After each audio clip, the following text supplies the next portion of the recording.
Good morning students, स्वागत है आप सभी का हमारे ऑनलाइन स्टडी प्लेटफॉर्म पे।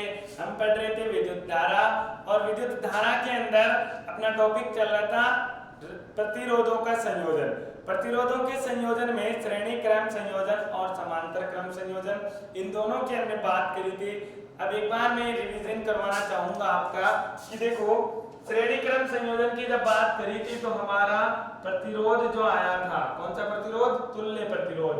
और वो तुल्य प्रतिरोध आया था R1 plus R2 plus RA3 के बराबर। और जब हमने समांतर क्रम की बात करी तो R इक्विवेलेंट आया था R1/R1 plus 1/R2 plus 1/RA3।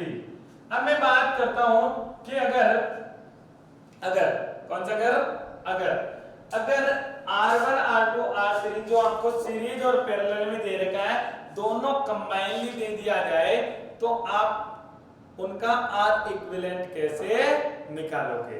यानी प्रतिरोध निकालना है, तुल्य प्रतिरोध कब निकालना है? जब ये दोनों एक साथ दे दे, यानी combination of series and parallel combination. Clear है? समांतर और श्रेणी क्रम दोनों को एक साथ कर देना है। और एक साथ कैसे करेंगे? इधर देखिए, क्वेश्चन है एक,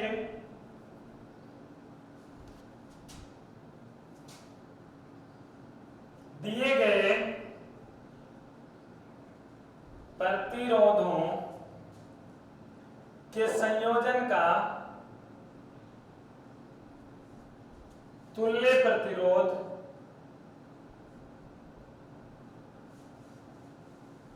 ज्ञात करो। तुल्य प्रतिरोध ज्ञात करो। पहला संयोजन आपको दे रखा है और संयोजन कुछ इस तरीके का है कि ये हो गया और एक इधर लग गया,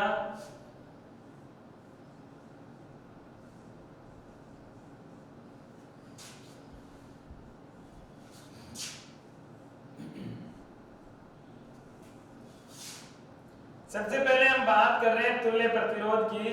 और तुल्य प्रतिरोध कैसे निकालेंगे? देखो, R1 आपको दे रखा है 2 ओम, R2 आपको दे रखा है 4 ओम, अगेन R3 आपको दे रखा है 3 ओम और R4 आपको दे रखा है 6 ओम।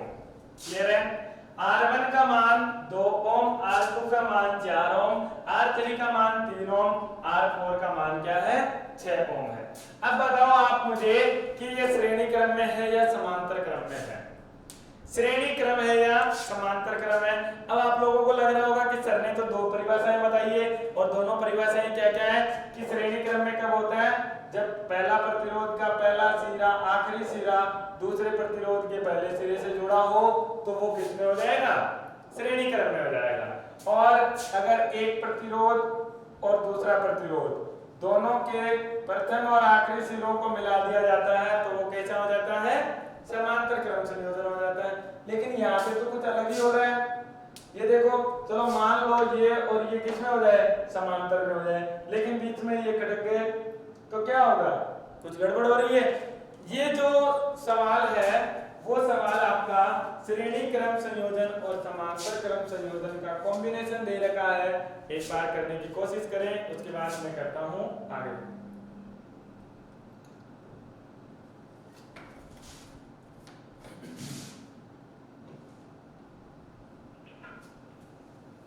चलो,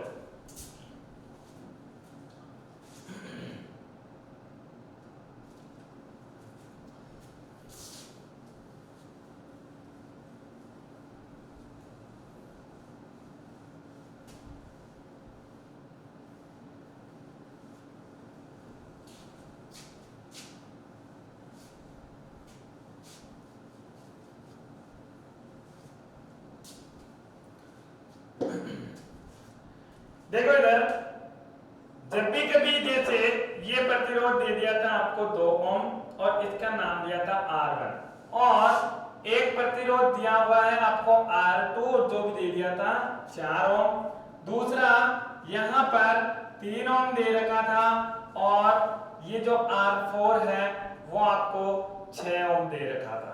क्लियर है? तो अगर आपको इस तरीके का कोई सा भी संयोजन मिल जाए तो उसमें देखिए कि कौन कौन से प्रतिरोध समांतर में है, कौन कौन से प्रतिरोध श्रेणी क्रम में है। क्लियर है? सबसे पहला काम यही होना चाहिए कि श्रेणी क्रम के प्रतिरोध कौन कौन से हैं और समांतर क्रम के प्रतिरोध कौन कौन से हैं। कई बच्चों का सवाल होता है कि सर पहले कौन सा संयोजन करें, हम पहले समांतर को सॉल्व करें या श्रेणी को सॉल्व करें। ये बच्चों डिपेंड करता है कि आपका क्वेश्चन श्रेणी का है कि समांतर का है। अगर समांतर का है पहले समांतर को सॉल्व कर पाओगे तो समांतर वाला करो, पहले श्रेणी वाला करके होता है तो वो कर लो। जो क्वेश्चन पे डिपेंड करेगा कि उसमें हमें किस तरीके से इजी रहेगा तो वो आगे करेंगे। पहले आप इसको सॉल्व करें। तो देखो दिए गए चित्र में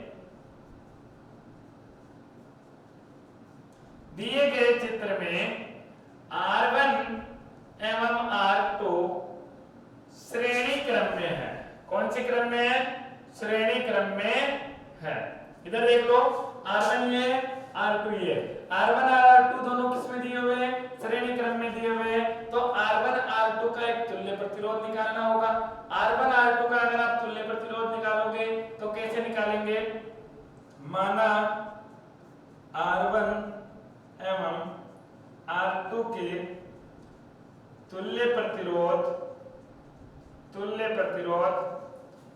R इक्विवेलेंट 1 है, R डैश है। क्लियर है? R की घात 1 या R डैश है। तो R डैश अगर इसका है तुल्य प्रतिरोध तो R डैश का मान क्या होना चाहिए? R1 प्लस R2 होना चाहिए कि नहीं होना चाहिए? R1 plus R2।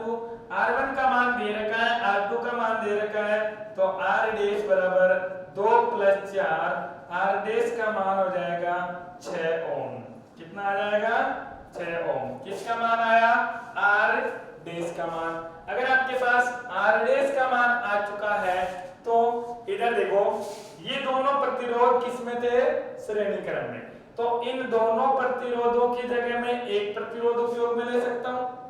ये दोनों प्रतिरोध श्रेणी क्रम में है तो इन दोनों प्रतिरोधों की जगह में एक प्रतिरोध उपयोग में ले सकता हूं। इन दोनों की जगह एक लग गया, इन दोनों की जगह एक लग गया। अब ये जो दोनों है वो किस में आ जाएंगे? समांतर क्रम में आ जाएंगे। वो किस में आ जाएंगे? समांतर क्रम में आ जाएंगे। जैसे ये बना, आप अपनी सुविधा के लिए क्या करें, छोटा सा रफ में डायग्राम बनाएं। और रफ में डायग्राम किस तरीके का होगा? देखो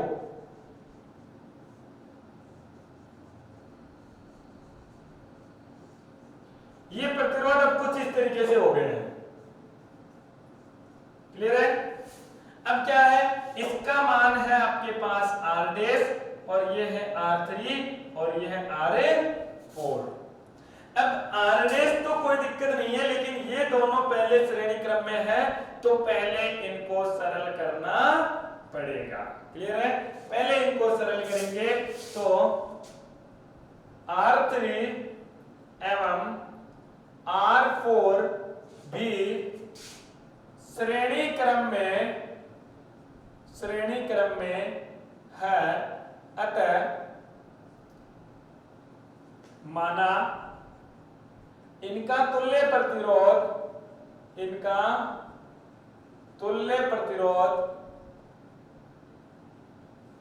R स्क्वायर है या R2 है। जो डैश लगा रहा था R डैश लगाओ या फिर R डबल डैश है। क्या है? R डबल डैश मान लो, जो आपको अच्छा लगे वो मान लो। और R डबल डैश बराबर क्या हो जाएगा? R डबल डैश बराबर R3 प्लस R4 हो जाएगा। R डबल डैश बराबर R3 प्लस R4 हो जाएगा। तो R डबल डैश का मान कितना होगा? R3 का मान आपके पास 3 दे रखा है, R4 का मान आपके पास 6 दे रखा है। मतलब 3 ओम प्लस 6 ओम और R डबल डैश का मान हो जाएगा 9 ओम। R डबल डैश का मान कितना आया? 9 ओम। R डैश का मान कितना आया था? 6 ओम। अगर आप अब इसका प्रतिरोध निकालोगे, तुल्य प्रतिरोध, तो अब इसका तुल्य प्रतिरोध कुछ इस तरीके से परिपथ बन चुका होगा। ये था R डैश, इसके नीचे ये दोनों प्रतिरोध जो थे वो एक ही प्रतिरोध बन चुका है, जो कि क्या हो जाएगा, आर डबल डैश हो जाएगा। और इस आर डबल डैश से ये बन जाएगी कुंजी लगा करके सर्किट डायग्राम, जो कि परिपथ चित्र। अब अगर आप इसको देखोगे तो आर डैश और आर डबल डैश दोनों किसमें है, समांतर संयोजन में। किसमें है, समांतर संयोजन में है। अतः ये प्लस ये माइनस, तो क्या हो जाएगा, आर डैश एवं आर डबल डैश समांतर संयोजन में है, समांतर संयोजन में है। अतः क्या हो जाएगा, इनका तुल्य प्रतिरोध माना इनका तुल्य प्रतिरोध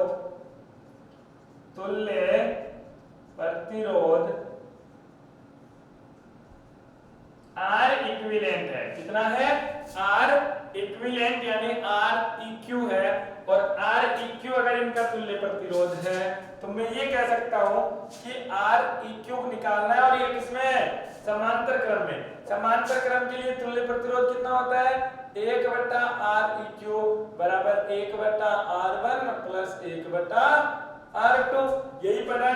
या फिर आप दो प्रतिरोधों वाला सीधा लगा सकते हो, R इक्विवेलेंट बराबर R1 R2 बट्टे R1 प्लस R2। क्लियर है। तो देखो 1/R इक्यू बराबर 1/R1 की जगह क्या है, R डैश, R2 की जगह क्या है, R डबल डैश। तो R1 R डैश और R डबल डैश दोनों का मान रखोगे तो आपको आंसर मिल जाएगा 1/R इक्यू बराबर 1/R डैश का मान कितना है, 9 ओम। कितना दे रखा है, 9 ओम। और R डबल डैश का मान कितना दे रखा है, R डैश का मान 6 ओम और इसका 9 ओम। तो 1/R इक्यू बराबर इनका लघुत्तम कितना आएगा, 18। 18 में 6 का भाग दिया 3 बार गया, 9 का 18 में भाग दिया 2 बार जाएगा, 3 और 2 कितना होता है, 5/18। तो अगर मैं बात करूं कि R EQ की, यानी इसको उल्टा कर दोगे तो क्या मिल जाएगा, 18/5। क्या मिलेगा, 18/5 ओम। क्लियर है। दोबारा समझो क्या किया, दो प्रतिरोध दे रखे थे, ऊपर वाले दो श्रेणी में है, नीचे वाले दो श्रेणी में है, और इनका जो कॉम्बिनेशन है वो समांतर में है। अब इनका क्या निकालना है, तुल्य प्रतिरोध। तो तुल्य प्रतिरोध निकालने के लिए पहले श्रेणी को सरल किया, फिर नीचे वाले श्रेणी को सोल्व किया, दोनों आ गए समांतर में, फिर समांतर को सोल्व किया तो मिल गया हमें 18/5, जो कि क्या होगा, इन दोनों का तुल्य प्रतिरोध होगा। चलिए इसको एक बार करिए, इसको जल्दी से। चलो आगे चलते हैं। एक और छोटा सा क्वेश्चन देते हैं, तुल्य प्रतिरोध का ही करते हैं ताकि कोई कंफ्यूजन ना रहे कि किस तरीके से करना है। सारे डाउट सॉल्व होने चाहिए। और अभी एक डाउट मेरा छोड़ा हुआ है, जो कि ये है कि मैंने आपको बोला था कि एमीटर को क्यों कनेक्ट करते हैं श्रेणी में और वोल्टमीटर को क्यों करते हैं समांतर में, वो भी मैं इस क्वेश्चन के बाद बताऊंगा। चलो क्वेश्चन ये है, तुल्य प्रतिरोध ज्ञात कीजिए। तुल्य प्रतिरोध ज्ञात करो।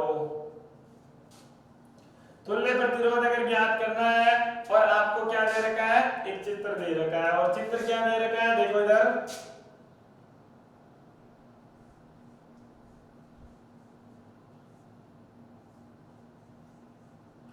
कुछ इस तरीके का प्रतिरोध दे रखा है परिपथ में, इसका तुल्य प्रतिरोध ज्ञात करना है। बहुत ही आसान है। देखो इधर R1 दे रखा है, इसका मान दे दिया आपको, मान लो 2 ओम, और इसका भी दे दिया 2 ओम, और इसका भी दे दिया 2 ओम। सभी प्रतिरोधों के मान 2-2 ओम दे रखे हैं, तो तुल्य प्रतिरोध निकालना है। कैसे निकालेंगे आपको अच्छी तरीके से पता है। देखो ये किसमें है? श्रेणी क्रम में। किसके साथ? किसी के साथ नहीं है। ये 2 ओम और ये 2 ओम किसमें है? समांतर क्रम में। और ये फिर आगे इसका जो तुल्य प्रतिरोध होगा उसके श्रेणी क्रम में आ जाएगा। इसलिए ध्यान रखना, ऐसा कुछ भी मेंशन नहीं है कि पहले आप श्रेणी को सोल्व करो पहले समांतर को सोल्व करो। पिछली बार हमने पहले श्रेणी क्रम सोल्व किया था क्योंकि हमें श्रेणी क्रम दिख रहा था। यहाँ पे देखो, अगर आप पहले श्रेणी क्रम लगाओगे तो किसमें लगाओगे? इस 2 और इस 2 में, गलत हो जाएगा क्योंकि इसके साथ ये भी है।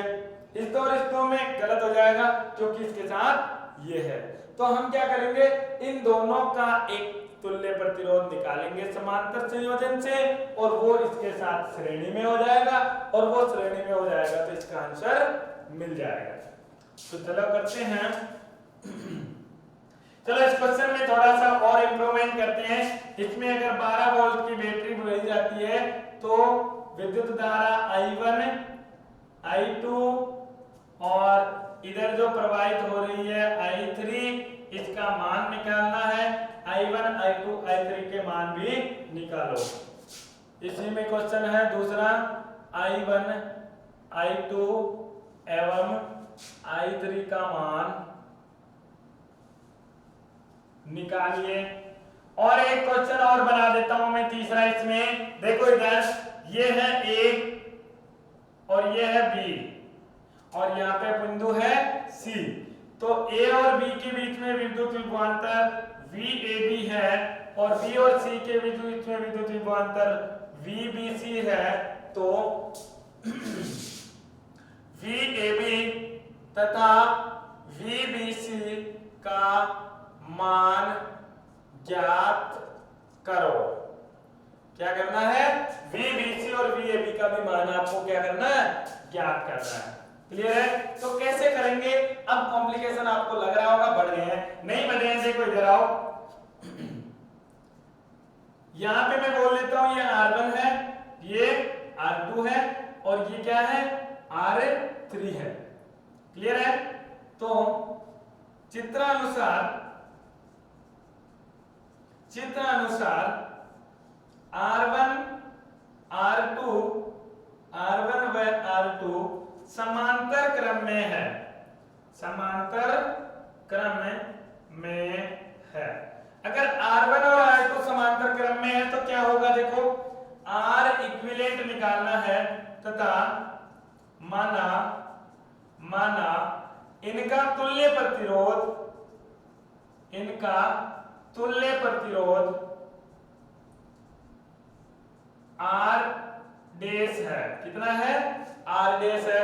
तो 1/R डैश बराबर 1/R1 प्लस 1/R2 होना चाहिए।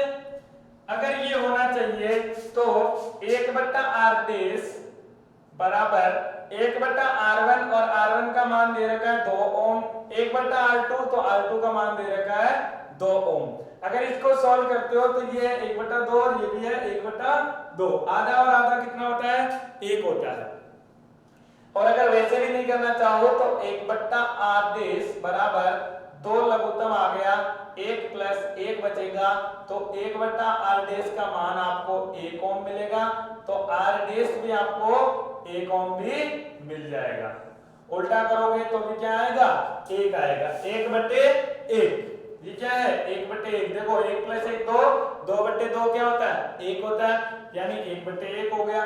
तो R डैश का मान 1 ओम मिल गया। अगर R डैश 1 ओम है तो परिपथ क्या बन जाएगा? परिपथ अब कुछ इस तरीके से हो रहा होगा। क्लियर है? ये डॉट और ये इस तरीके से चलेगा। अब देखो हमें क्या निकालनी है? विद्युत धारा। और हमें ये पता है कि ये 12 वोल्ट है, यहां से विद्युत धारा आई जाएगी। ये है R डैश और ये है 2 ओम। क्लियर है? तो ये दोनों किस में है? श्रेणी क्रम में है। तो R डैश, अब R डैश तथा R3 श्रेणी क्रम में है। श्रेणी क्रम में है तथा माना इनका तुल्य प्रतिरोध कितना दे रखा है? आर इक्विवेलेंट है, तो आर इक्विवेलेंट बराबर आर डैश प्लस R3 होना चाहिए। R डैश ये वाला हो गया, R3 का मान कितना है 2 ओम दे रखा है, तो क्या हो जाएगा R इक्विवेलेंट बराबर R डैश का मान कितना आया है 1 ओम प्लस R3 का मान कितना है 2 ओम, तो 2 प्लस 1 बराबर कितना हो जाएगा R इक्विवेलेंट का मान आएगा 3 ओम। कितना आ जाएगा 3 ओम। अब 3 ओम यहाँ पे आ चुका है, तो 3 ओम के लिए चित्र कैसा बनेगा, ये R इक्विवेलेंट और यहां पर ये बैटरी लगाई, कुंजी लगाई और इसको बना दिया। ये है आपका Req जिसका मान है 3 ओम। ये है 12 वोल्ट की बैटरी, यहां से विद्युत धारा आई जाएगी और यहां पे विद्युत धारा वापस निकलेगी।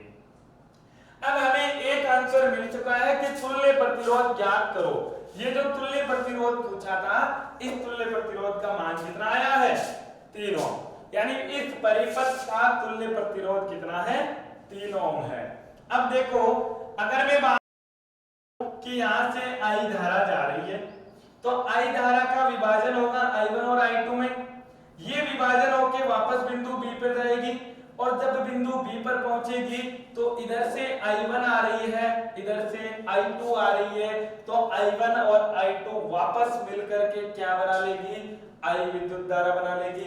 और अगर I विद्युत धारा बना रही है और हम ये कह रहे हैं कि इधर I3 प्रवाहित हो रही है, यहां से I जा रही थी, यहां पे I3 है, तो I3 और I का मान क्या होना चाहिए एक समान होना चाहिए।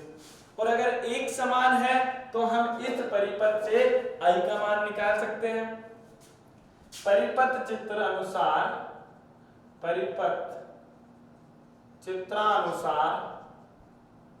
I1 I3 का मान I के बराबर होना चाहिए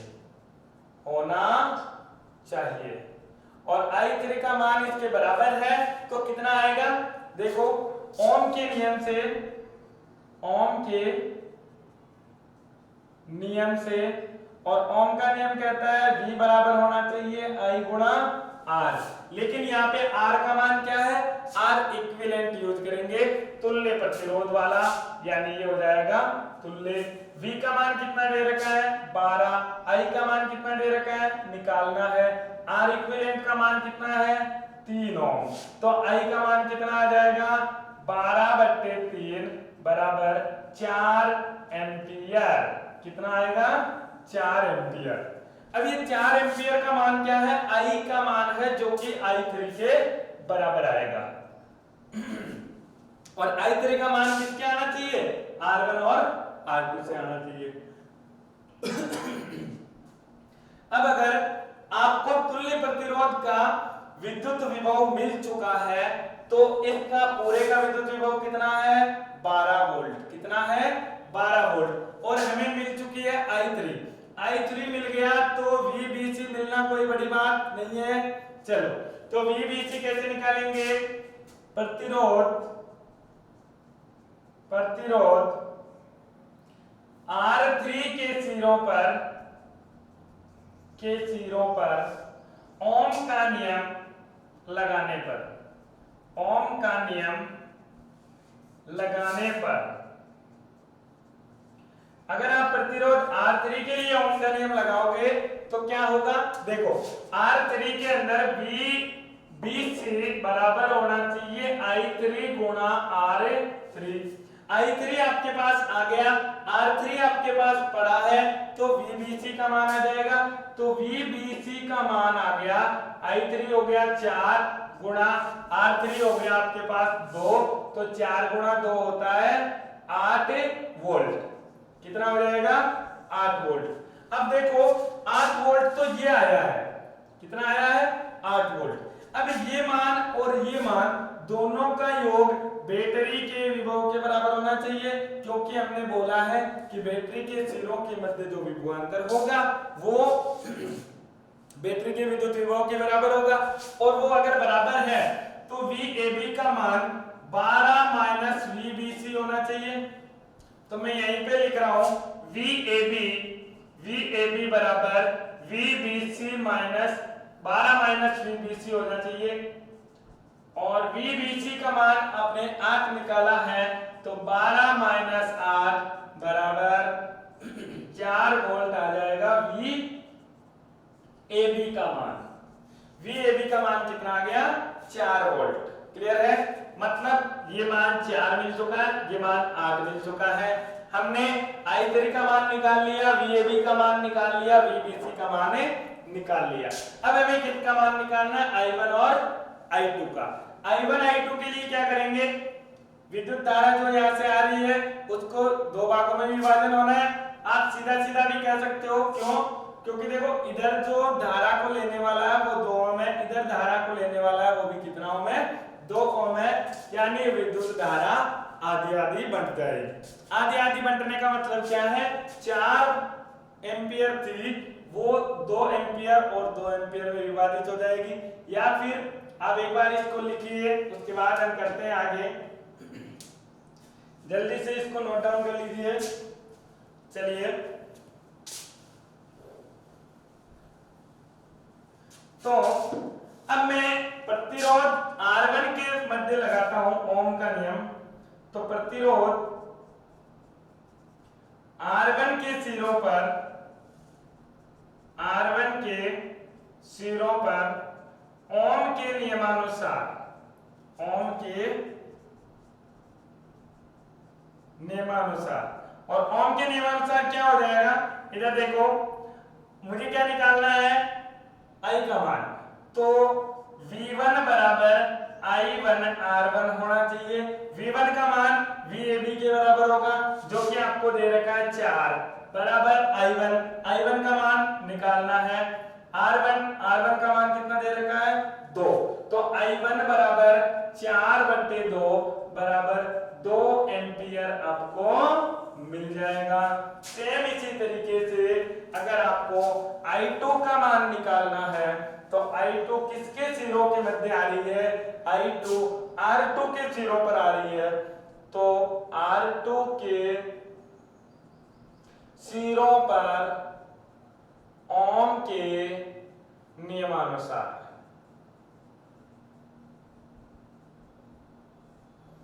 क्या हो जाएगा? I2 के लिए V2 बराबर I2 R2 होना चाहिए। V2 का मान कितना है?